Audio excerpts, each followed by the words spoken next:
Good morning, everybody. Welcome back to the kitchen. This morning we are going to make some deer tenderloin or venison tenderloin. Depends on what you want to call it.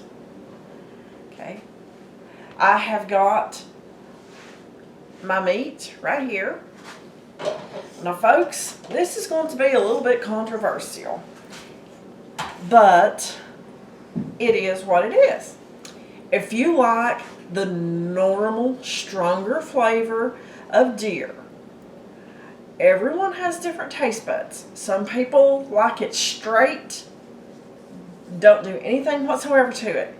Some people do not like it quite as strong. That happens to be our family. So I soak it overnight in milk. I'll link a video to that showing you what I do. But if you like it the normal way, then don't do anything to it. But if you think it's a bit much, try soaking it overnight in milk. It is strictly up to you and the flavor that you and your family like. Okay, now that we've got the preliminaries out of the way, guys and gals. Okay, I have my tenderloin sliced. I took a meat mallet last night before I soaked it and flattened it out so that instead of having big chunks, I have smaller pieces of meat.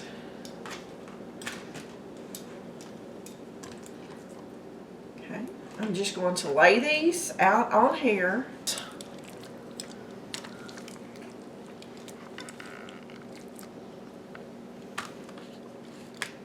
I'm just going to spread them out on here.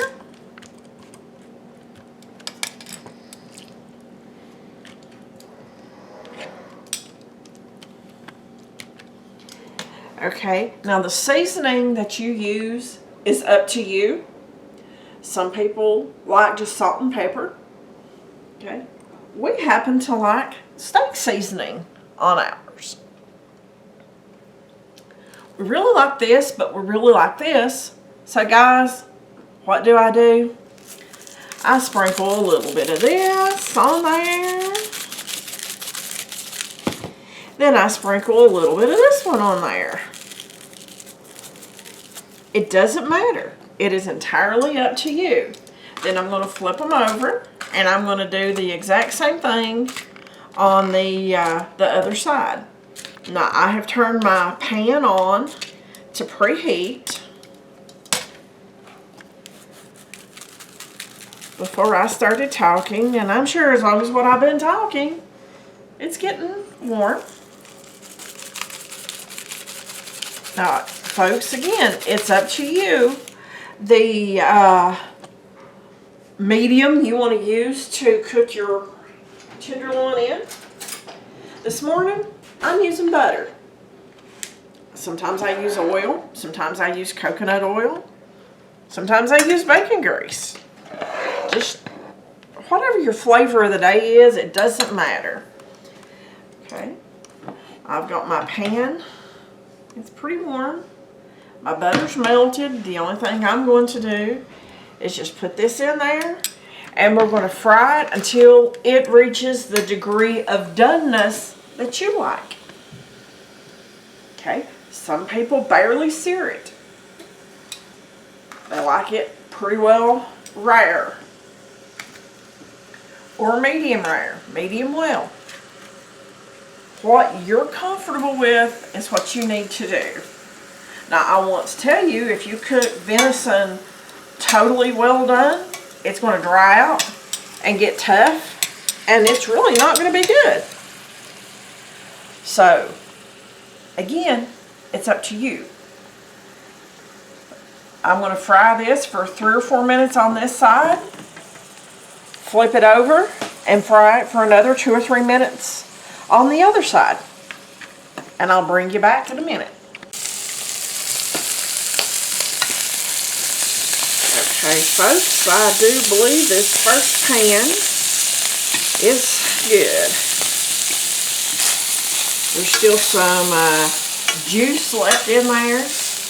It's not cooked totally well done. So I'm going to take this off the heat.